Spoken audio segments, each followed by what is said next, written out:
Salah satu yang sedang kita hitung secara serius detail adalah kenaikan gaji ASN, TNI, Polri, dan pensiunan.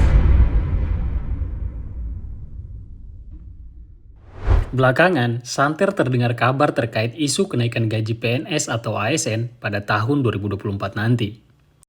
Sebenarnya, ini bukan kali pertama, melainkan untuk yang kesekian kalinya kabar tersebut kembali muncul ke permukaan. Sejak tahun 2020, 2021, hingga 2022 yang lalu, entah sudah berapa kali PNS diberi harapan palsu.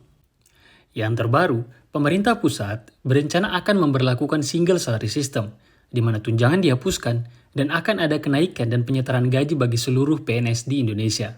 Konsep ini terdengar cukup menjanjikan, karena selama 78 tahun negeri ini merdeka, ada gap yang cukup besar terkait upah bulanan PNS di berbagai daerah. PNS di ibu kota bisa menerima puluhan kali lipat dari jumlah yang diterima PNS di daerah Sulawesi, Maluku, NTT, dan sekitarnya. Sampai di sini, ada dua pertanyaan yang perlu kita jawab bersama. Apa yang menyebabkan ketimpangan itu terjadi selama lebih dari setengah abad lamanya? Kemudian, apakah single salary system yang dicanangkan oleh pemerintah saat ini mampu menjadi solusi dari ketidakadilan tersebut? Untuk itu, yuk simak podcast catatan Hokage berikut ini.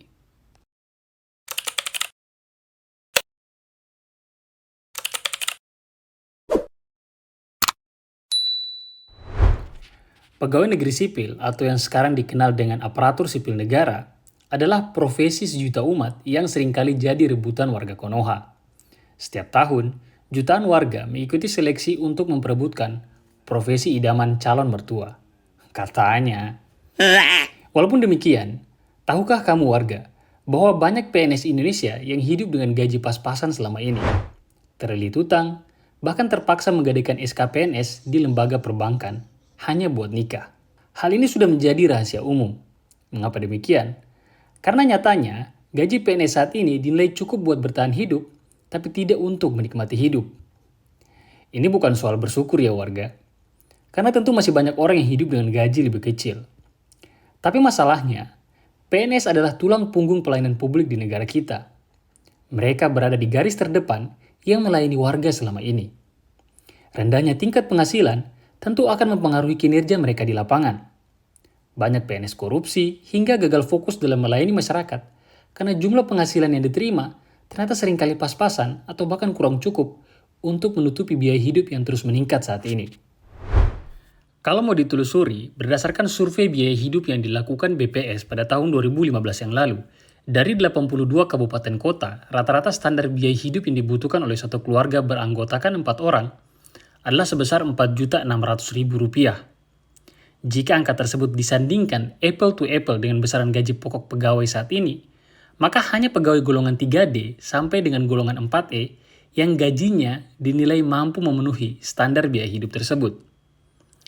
Ini berarti dari jumlah total PNS sebanyak kurang lebih 4.300.000 orang, ada sekitar 70% pegawai atau 2 juta lebih personil yang memiliki gaji di bawah rata-rata standar biaya hidup tersebut.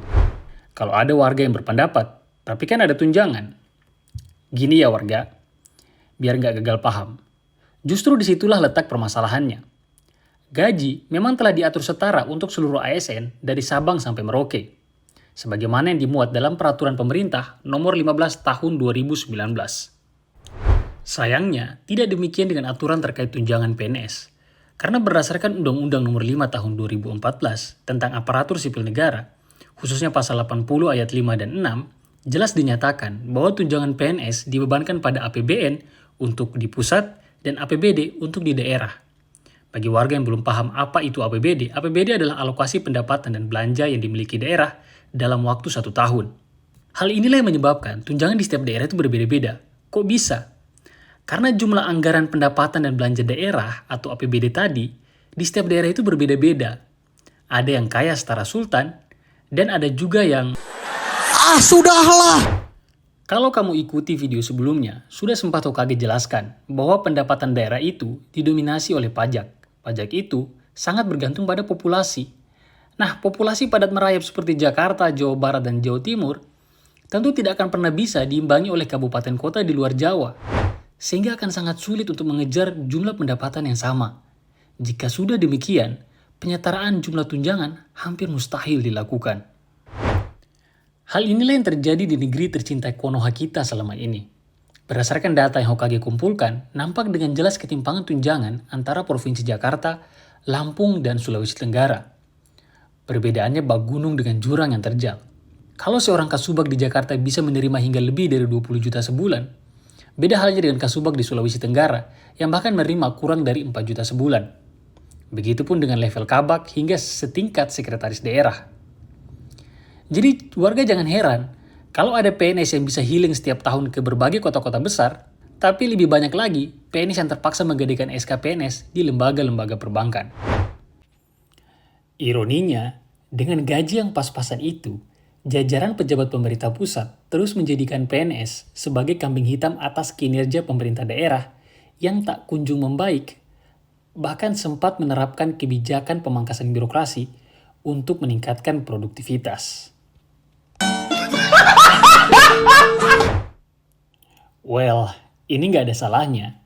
Hanya saja, tanpa kompensasi yang sesuai, sulit rasanya kita bisa mengubah kultur kerja PNS yang seringkali gagal fokus karena isi dompet nyaris tak bersisa beberapa hari setelah terima gajian. Itulah mengapa pemerintah pusat harusnya melakukan penyederhanaan birokrasi dibarengi dengan kompensasi finansial yang sesuai. Bukannya nuntut prestasi, tapi minim apresiasi. Dalam sebuah buku berjudul The Rise and Fall of American Growth, karya Robert Garden, seorang ekonom Northwestern University, menyatakan bahwa masifnya pertumbuhan ekonomi Amerika pada periode 1929 sampai dengan 1950 adalah disebabkan oleh kenaikan upah yang diberikan pada buruhnya. Beliau juga menemukan korelasi yang kuat antara gaji dan produktivitas kerja seseorang. Saat gaji naik, produktivitas pun demikian. Begitupun sebaliknya. Isi buku tersebut sejalan dengan apa yang ditulis Abraham Maslow, seorang psikolog Amerika Serikat pada tahun 1943, tepatnya 2 tahun sebelum Konoha merdeka. Dalam makalahnya yang terkenal berjudul A Theory of Human Motivation, Maslow berpendapat bahwa setelah individu memuaskan kebutuhan pada tingkat paling dasar, yakni fisiologis, maka individu tersebut cenderung akan secara bertahap memuaskan kebutuhan pada tingkatan yang lebih tinggi. Ini berarti, jika ia tidak mampu memenuhi kebutuhan tersebut, maka individu tersebut sulit beranjak pada tingkat kebutuhan yang selanjutnya. Dari sinilah permasalahan itu bermula. Karena menurut Maslow, upah atau dukungan finansial merupakan dasar dari semua motivasi yang ada. Sederhananya, gimana mau mikir kalau perut kita keroncongan? Gimana mau idealis kalau wajah istri makin kusam karena belum dibalut skincare? Sampai di sini pasti warga mulai ngerti dari mana asal perlakuan tidak ramah, jutek, malas-malasan, atau bahkan pungli yang seringkali kamu dapatkan setiap kali berkunjung ke kantor layanan publik. Terlepas dari tanggung jawab, mereka semua adalah ciri-ciri PNS yang masih terperangkap di lantai dasar dari hierarki piramida motivasi tersebut. Sementara tuntutan pemerintah saat ini adalah self-aktualisasi atau merupakan bentuk terbaik motivasi yang bisa dimiliki oleh seorang PNS. Come on now, dog. Come on, man.